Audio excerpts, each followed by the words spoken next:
Hi beautiful souls, it's Sadhana, and I am back with part 2 of my Dame Darcy Queen Alice Tarot videos. So today we're going to look at Through the Looking Glass, which is Lewis Carroll's second Alice story, which was originally published in 1871, so 6 years after Alice in Wonderland. We have already had a look at about 45 of the cards, so there aren't as many left. This pile here are the cards in order as I will go through and tell the story. I'll talk about the Eight of Wands and why I've held that out. Here we have the PDF that comes with the book, and I didn't print it on fancy paper, but I want to talk about that. And also I have the box back here. And what I wanted to share with you about the box in this video is the poem that is on the back. And what I wanted to share with you was the source of the poem on the back of the box. This is the final poem in Through the Looking Glass, and I'm going to read you from the annotated Alice. In this terminal poem, one of Carroll's best, he recalls the July 4th boating expedition up the Thames, on which he first told the story of Alice's adventures in Wonderland to the 3 little girls. The poem echoes the themes of winter and death that run through the prefatory poem of Through the Looking Glass. It is the song of the White Knight, remembering Alice as she was before she turned away, with tearless and eager eyes, to run down the hill and leap that last brook into womanhood. The poem is an acrostic, the initial letters of the lines spelling Alice's full name. And as I gaze at the first letter of each line, I can see that Alice's middle name is Pleasance. Alice Pleasance Little. The poem is called A Boat Beneath a Sunny Sky. A boat beneath a sunny sky, lingering onward dreamily in an evening of July. Children 3 that nestle near, eager eye and willing ear, pleased a simple tale to hear. Long has paled that sunny sky, echoes fade and memories die. Autumn frosts have slain July. Still she haunts me phantom-wise, Alice moves under skies, never seen by waking eyes.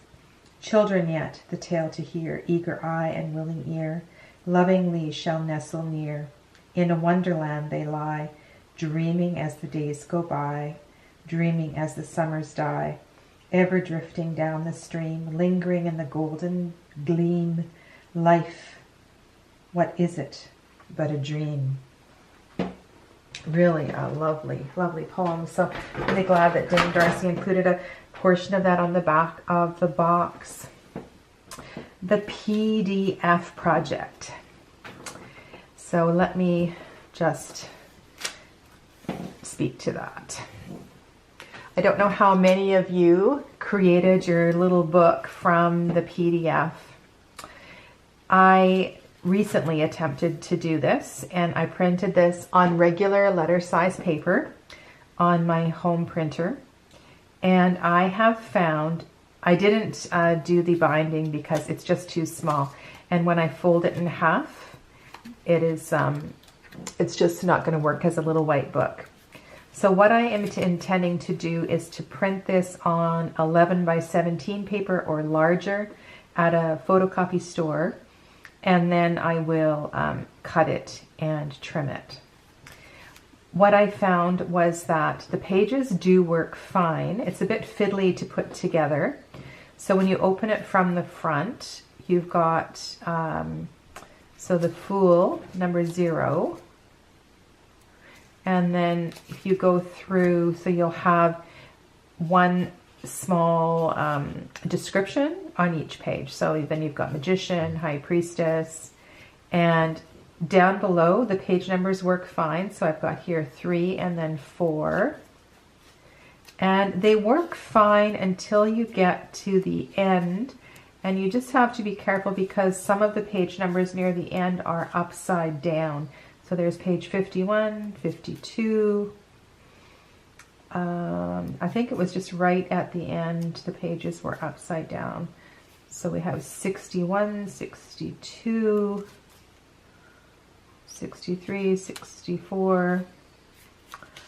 Maybe it was in the 70s.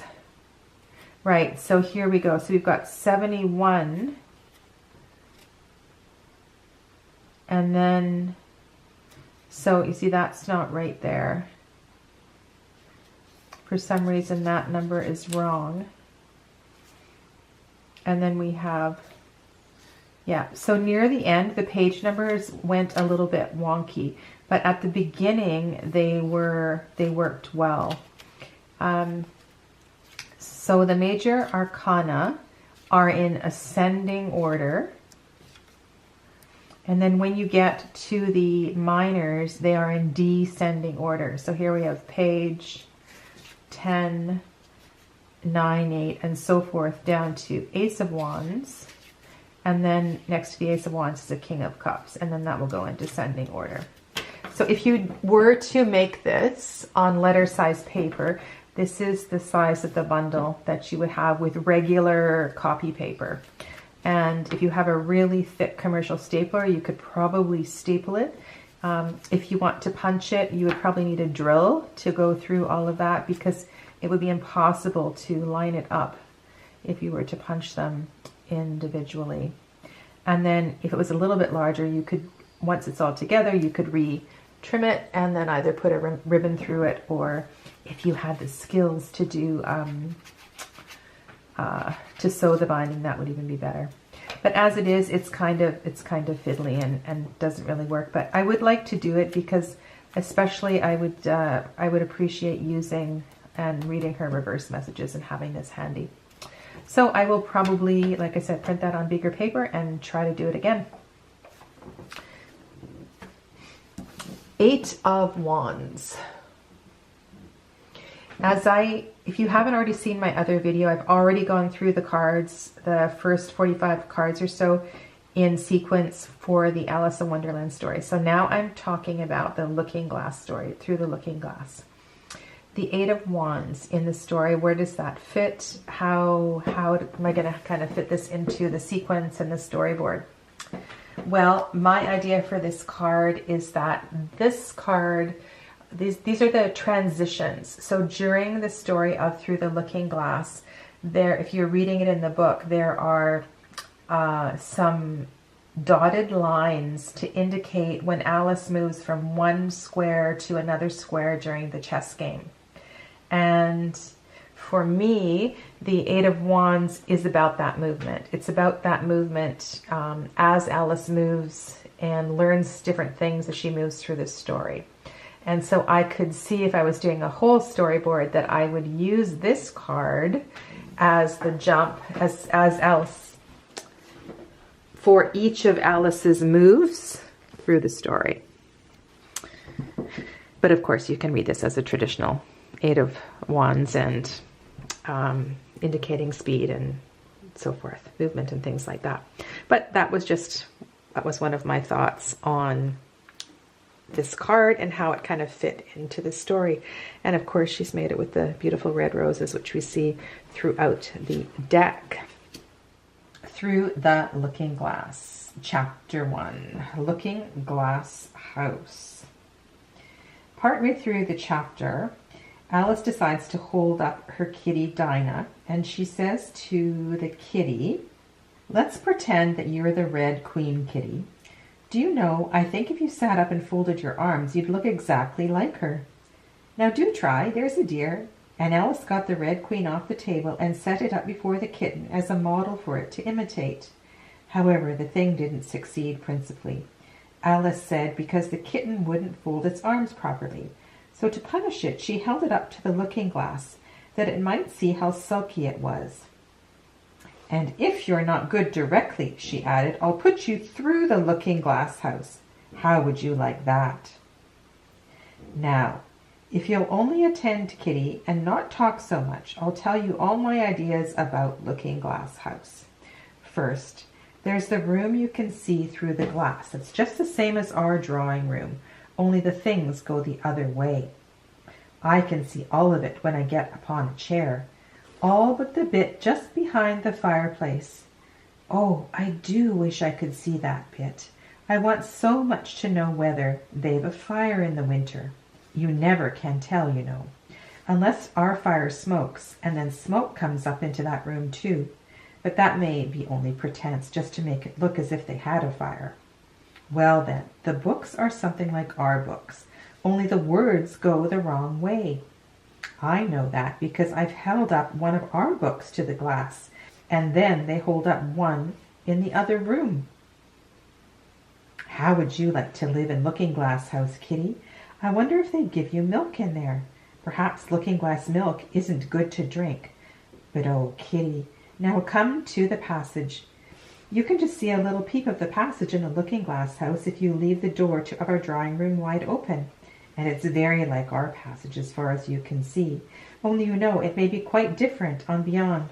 And so Alice goes on imagining what it's like living on through the other side of the looking glass, through the mirror in the living room. And here we have at the beginning a few cards that represent that transition from her 3D reality into the looking glass world. Let's have a look at the cards then. And please know that this is just an order that I've put the cards in. This is not the right order. I'm sure that many of you will see something completely different in the cards than I do. And I would love to hear that in the comments below. Here we have Alice standing before the mirror, and this is the star card.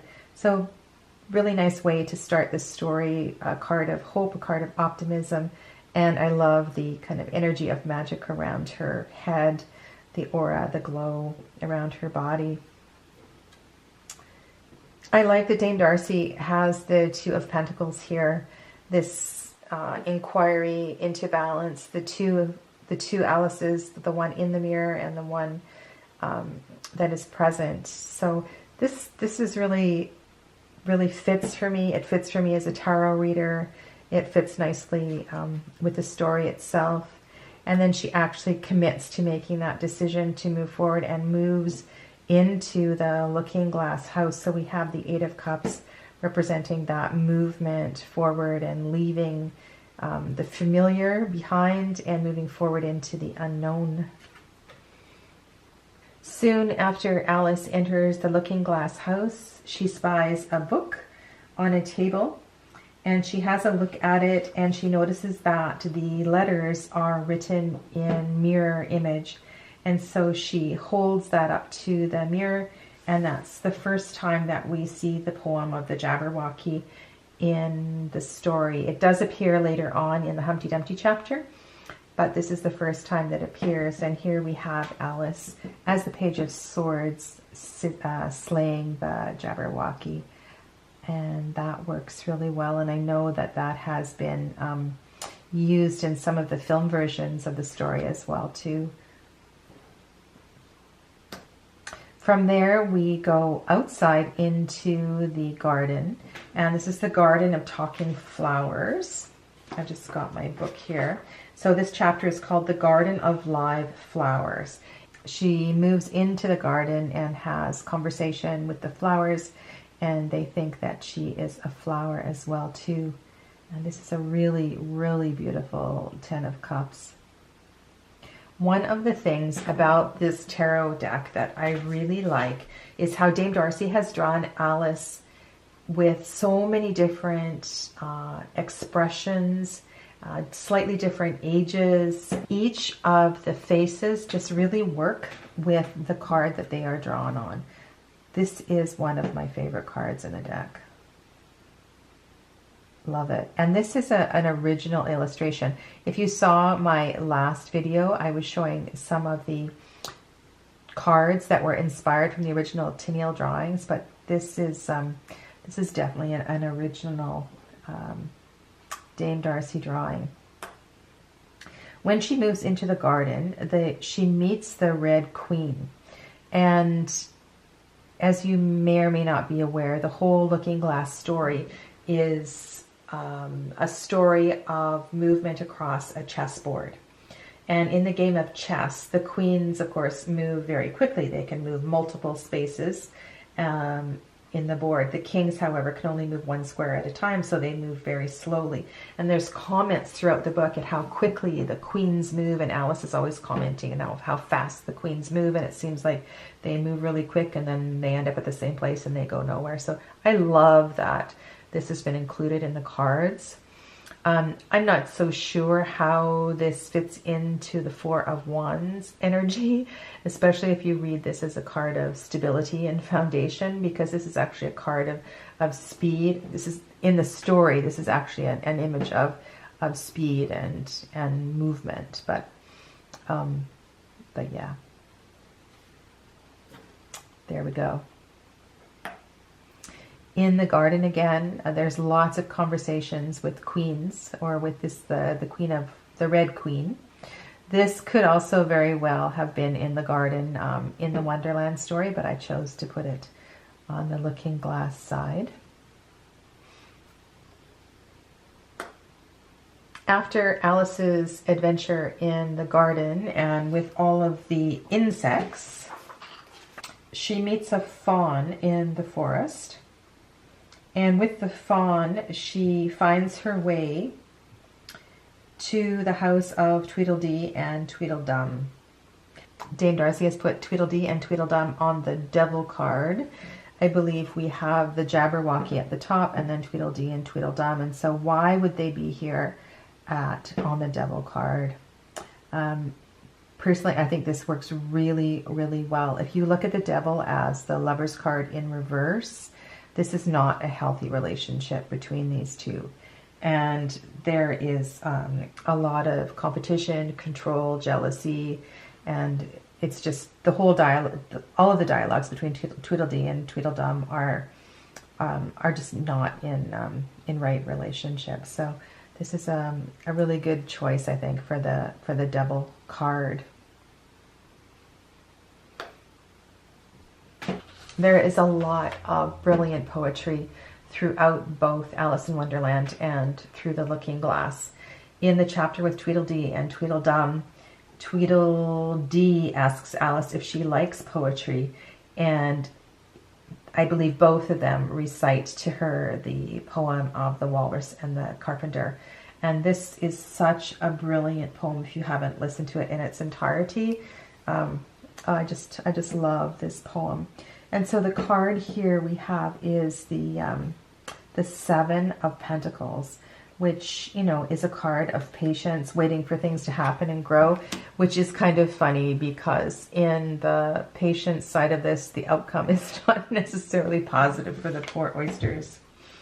I am going to read the poem in its entirety, but please, please feel free to fast forward through this section. It's just such a funny and brilliant poem, and if you haven't heard it for a while, I hope that you enjoy this recitation. The sun was shining on the sea, shining with all his might. He did the very best to make the billows smooth and bright, and this was odd because it was the middle of the night. The moon was shining sulkily because she thought the sun had got no business to be there after the day was done. It's very rude of him, she said, to come and spoil the fun. The sea was wet as wet could be, the sands were dry as dry. You could not see a cloud because no cloud was in the sky. No birds were flying overhead, there were no birds to fly. The Walrus and the Carpenter were walking close at hand. They wept like anything to see such quantities of sand. If this were only cleared away, they said, it would be grand. If 7 maids with 7 mops swept it for half a year, do you suppose, the Walrus said, that they could get it clear? I doubt it, said the Carpenter, and shed a bitter tear. O oysters, come and walk with us, the Walrus did beseech, a pleasant walk, a pleasant talk, along the briny beach. We cannot do with more than 4, to give a hand to each. The eldest oyster looked at him, but never a word he said. The eldest oyster winked his eye and shook his heavy head, meaning to say he did not choose to leave the oyster bed. But 4 young oysters hurried up, all eager for the treat. Their coats were brushed, their faces washed, their shoes were clean and neat. And this was odd because, you know, they hadn't any feet. 4 other oysters followed them, and yet another 4, and thick and fast they came at last, and more and more and more, all hopping through the frothy waves and scrambling to the shore. The Walrus and the Carpenter walked on a mile or 2, and then they rested on a rock conveniently low, and all the little oysters stood and waited in a row. The time has come, the Walrus said, to talk of many things, of shoes and ships and sealing wax, of cabbages and kings, and why the sea is boiling hot and whether pigs have wings. But wait a bit, the oyster cried, before we have our chat, for some of us are out of breath and all of us are fat. No hurry, said the Carpenter. They thanked him much for that. A loaf of bread, the Walrus said, is what we chiefly need. Pepper and vinegar, besides, are very good indeed. Now, if you're ready, oysters dear, we can begin to feed. But not on us, the oysters cried, turning a little blue. After such kindness, that would be a dismal thing to do. The night is fine, the Walrus said. Do you admire the view? It was so kind of you to come, and you are very nice. The Carpenter said nothing but, cut us another slice. I wish you were not quite so deaf. I've had to ask you twice. It seems a shame, the Walrus said, to play them such a trick, after we've brought them out so far and made them trot so quick. The Carpenter said nothing but, the butter's spread too thick. I weep for you, the Walrus said. I deeply sympathize. With sobs and tears he sorted out those of the largest size, holding his pocket handkerchief before his streaming eyes. Oh, oysters, said the Carpenter, you've had a pleasant run. Shall we be trotting home again? But answer came there none, and this was scarcely odd because they'd eaten every one. Thank you for indulging me. I love that poem. All right. And then we have the Queen of Cups. So how does this fit into this story? I don't know if you remember. So after the Tweedledee Tweedledum section, there is a chapter called Wool and Water. And this is just before the scene with the sheep in the boat. And Alice runs into the White Queen, and her hair's a mess, her clothes are a mess.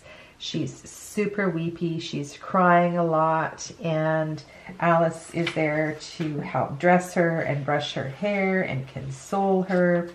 And so that's why I put the White Queen here for the Queen of Cups.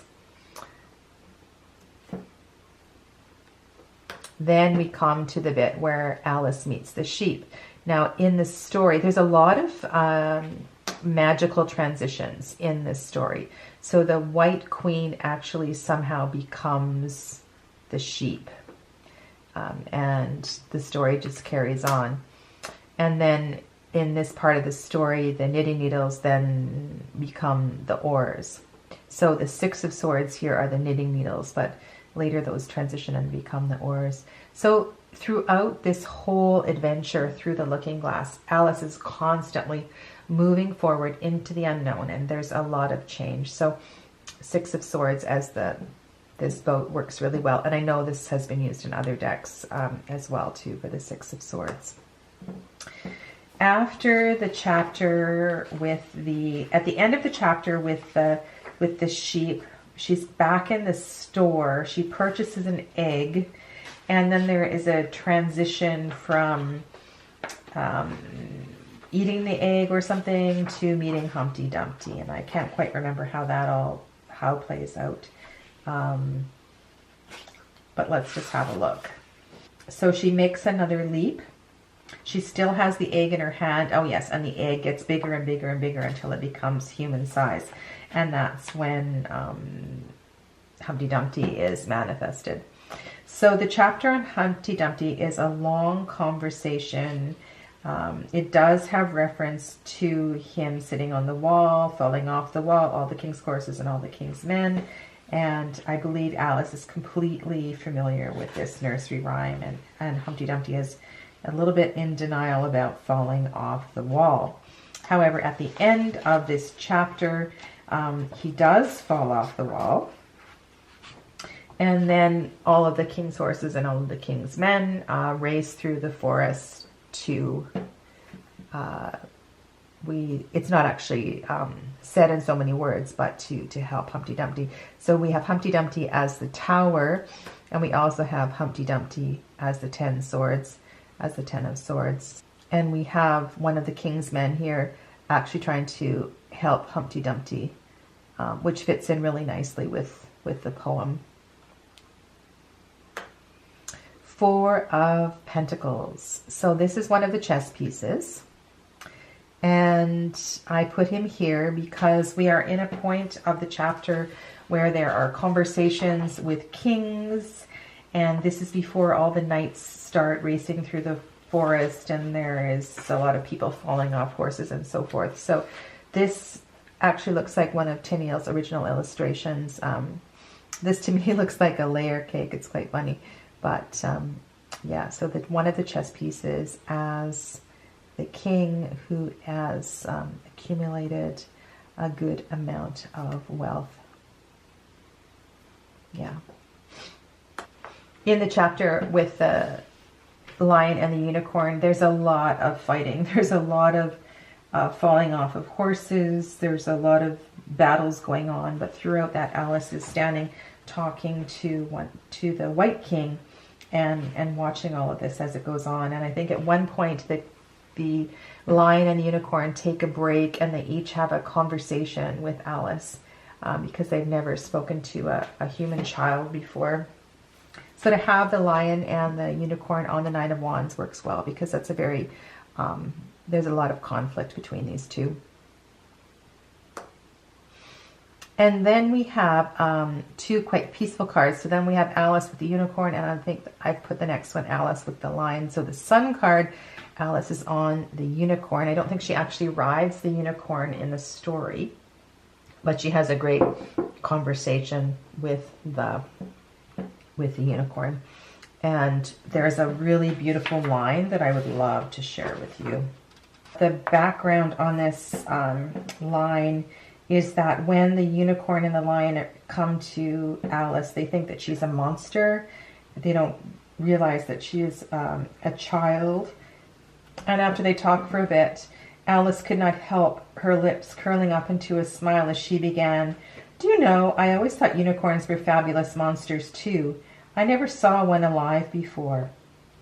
"Well, now that we have seen each other," said the unicorn, "if you'll believe in me, I will believe in you. Is that a bargain?" So I really like that line in the story. And to have her on the unicorn and the Sun card is really great. This is an example too, right? So typically this is a child, and Dame Darcy has drawn Alice as really quite young here. Which is really interesting because at this point in the story, Alice is, slowly making her way to a more mature Alice. And then we have Alice and the lion. This is definitely not part of the story. There is one-on-one dialogue with the lion and Alice in this chapter. She's drawn here a little bit older, a little bit more mature.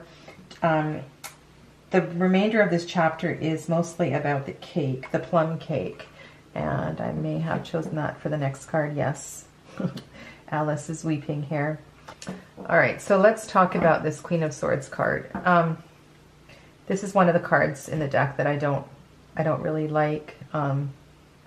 Doesn't really kind of suit the Queen of Swords energy, nor does it really work in the story, or it doesn't help at all. So, yeah, not one of my favorite cards. At this point in the story, there's an issue with the cake. She cuts the cake and it continues to grow and she's unable to serve the cake. That's why she's crying. Also, she's been drawn with a crown here, and at this point in the story, she hasn't been crowned yet. She's not Queen Alice yet. So, yeah. So this is one of the cards I find a little challenging to work with. And then there is a charge. There's a bunch of knights and there's a lot of drumming, and so this is here why I have chosen just to, there's a whole bunch of knight cards coming up. So here we have the Knight of Cups, and this is beautifully, beautifully drawn card. I love that. It's really kind of a gentle energy. And then we have the Four of Swords. Makes me laugh. This is really funny. So in the next chapter or so, there's a whole bunch of knights. So there's one in particular that keeps falling off his horse. He can't stay on. They ride like 10 steps and they fall off, and they seem to always fall off on their head. And so here we have this card of rest and taking a time out. These are really well battered knights, but you know, it works. It works with the Four of Swords. Yeah, and then we have another knight charging ahead. So we have the Knight of Swords. And so remember, in the chess game, there are 4 knights. And that fits perfectly well with the chess game and with the cards here. And then we have the Knight of Wands. And I don't know that Alice meets all of the knights in the story, but yeah, works really, really well with the deck. And that's why I've placed them here. And then we have Death. I don't know if any of the knights actually die in the card, but there is so much drama in this chapter. It's really quite funny. So we definitely have a transition here, and this is a really nice way to depict it. I think a lot of the Alice decks use something to do with the Queen of Hearts in Alice in Wonderland, and the way she's always sentencing people to death. So this is a nice different way to depict for the Death card. And here we have the Knight of Pentacles. Alice does have some lovely conversations with some of these knights. And then at the end of that chapter, she finds herself leaping over a brook. She finds a crown on her head, and she is queened. She is queened. She becomes Queen Alice. And Alice here as the High Priestess. So at this point, she has gained much wisdom, and hopefully, yeah. So that kind of works with the High Priestess. As much wisdom and as much insight as Alice has to share, but yeah. I don't know if there actually is a High Priestess in the Alice story, somebody with that much, with that kind of energy. So that kind of works. Once she jumps over the brook and she finds herself with the crown on her head, then kind of magically the Red Queen and the White Queen appear, and there's this long conversation with the queens, and this is the party planning for Alice's party. So this is the Two of Wands, and they're making decisions about the party and moving forward, and what should they do, and who should they invite, and all that kind of stuff. So then we have Queen Alice as the Empress. This is beautiful. Very, very Dame Darcy. And so, you know, you might ask yourself, like, how could this young girl be the Empress? How can this young girl be the High Priestess? So we're working with the theme here, right? And so you kind of just have to kind of roll with the story and know and understand that there are a lot of layers and a lot of lessons that have been learned. Maybe not, integrated, but definitely learned in this story. So during the party, of course, everything goes belly up, quite literally. The food starts talking, people start throwing food, the party really gets out of hand, and Alice, sorry, little interruption there. As I was saying, the party kind of gets out of hand, and then Alice decides that she needs to end the party. So very Five of Cups kind of energy, you know, not so much sitting there and contemplating on the 3 empty cups. Alice is, you know, taking charge, ripping the tablecloth off, ending the energy, and yeah. It's kind of for me, this is an opposite Five of Cups, which makes sense. We are in the Looking Glass story, right? So she's focusing on moving forward and not looking back at the 3 empty cups by ending insanity of her party, of her celebration. The transition from the scene at the party to Alice being back in the chair with her kitties is kind of magical. I believe she picks up the queen. The queen kind of transforms from a human back into a chess piece. She starts shaking the chess piece, and then the chess piece becomes the cat. And so here we have this last card where she has her kitty Dinah sitting in her lap. And this is the Page of Pentacles. The Red King does not actually appear in a conversation in the story. So he's very quiet. We don't see him moving at all throughout the story. But what I understand from what I've read from the annotations is that if you're following the actual chess moves of the game through the book and you're looking at the story from a more analytical perspective, Alice's final move in becoming queen, so she takes the white queen or the red queen, and then in doing that it's checkmate with the red king. And so here Dame Darcy has depicted the King of Swords as the Red King. Sorry if that wasn't too clear. And then I believe we have two more cards here. We have the World card and the Wheel of Fortune card. And so I left these two cards for the end because they contain lots of symbols from the story. And I think it's really suitable that Alice doesn't look too happy here in the World card.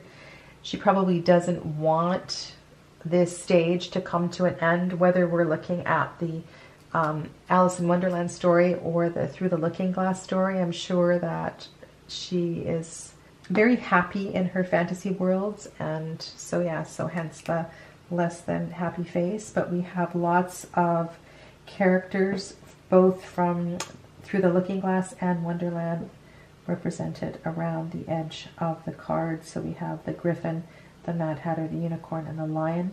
And then we have the White Rabbit inside with Alice, and then she has a crown on her head. Similarly, on the Wheel of Fortune card, we have lots of symbols from the story, as well as some more traditional Rider-Waite symbols. I love that the Hermit, I like that Dame Darcy has included the caterpillar here as well too. That's great. So this concludes my look through the Dame Darcy Queen Alice Tarot. And let's just pull a card or two and see what comes up. All right, so let's do a 3-card reading just to kind of wind up these two videos. And because we are so close to the vernal equinox, let's just kind of focus on Astara. And if there was one thing that we could bring attention to, or something that would help us to prepare for the change of season, moving forward, you know, always hoping, wishing, wanting to move forward with more positivity, more lightness, with a higher frequency and a higher vibration. What is it that we need to focus on at this time? And so that's what I'm asking the Queen Alice Tarot. This is a large deck of cards to riffle shuffle. You really need to have large hands and strong fingers, but it is possible. Okay. And it's also very slippery. Alrighty. So the first card is the King of Cups. And then I'll place one card on either side of the King of Cups. We have the Knight of Pentacles and the Page of Swords. So that is a lot of players.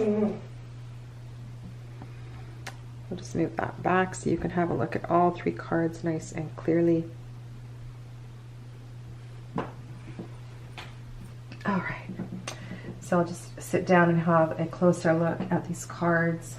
So drawing 3 court cards takes me to a space of that this is a really important time to embrace all aspects of self. And what I mean by that is to really have, it's almost as if this is a really important time to perhaps amp up your journaling, to spend a little bit of extra time collecting your thoughts and setting your priorities. And don't you love a reading where you get 3 court cards? It definitely looks like it's time to slay the Jabberwocky. Okay, so that's the question I want to ask you. What does it mean to slay the Jabberwocky? What does it mean to you to slay the Jabberwocky? If you are moving into a situation where you are a little bit uncomfortable about speaking, a little bit uncomfortable about speaking up for yourself, about going into a presentation, about something, there's something about your stepping into something for the first time, maybe not the first time, but something that's a little bit different, where finally, once and for all, you have to take charge of perhaps an event or a presentation. And this is your time to step up. That's what I'm kind of getting from the Page of Swords. The Knight of Pentacles and the King of Cups, how does that fit into this reading if we're looking at this as a whole picture without pulling? I don't want to pull any clarifiers here yet. I just want to kind of get this energy. We are moving into a time, a new season, really important to have a deep look at your authentic voice, your authentic self. You have been through a lot of emotional ups and downs, and please, how should I say this? Please know that everything that you have been through has brought you to this point, and that emotionally you are able to do this. You've got this. You've got it in the bag. So go forward, and whatever your Jabberwocky is, it's time for you to step forward and slay it. And don't worry about having enough courage or being fearful, because you truly, truly have this. And that's what the King of Cups is saying to me. The Knight of Pentacles is asking you to do the necessary preparation. So, as you know, the Knight of Pentacles is a card that, you know, he doesn't move very slowly, but he is a knight. So it is very supportive of the Page of Swords, but it is encouraging you to take the necessary steps of the preparation. So that means whether you need to write a script, whether you need to do a mock version first of what it is that you're doing, if you need to do it first in front of friends before you do it in front of your colleagues or publicly, whatever it is, take your time to do the necessary preparation. And let's just pull one clarifying card to kind of wrap this up, because how unusual that we would pull 3 court cards. And if there's something else that is coming up for you here, please let me know in the comments below.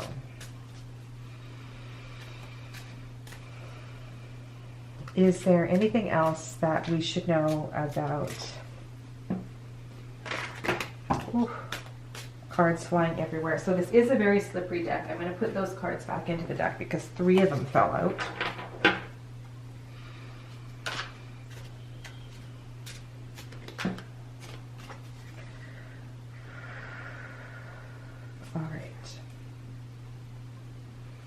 And yes, my copy of this deck, the 4 of Wands, is larger. It always sticks out. Okay. So, final card for this reading. 5 of Cups. Do you remember the scene in Alice?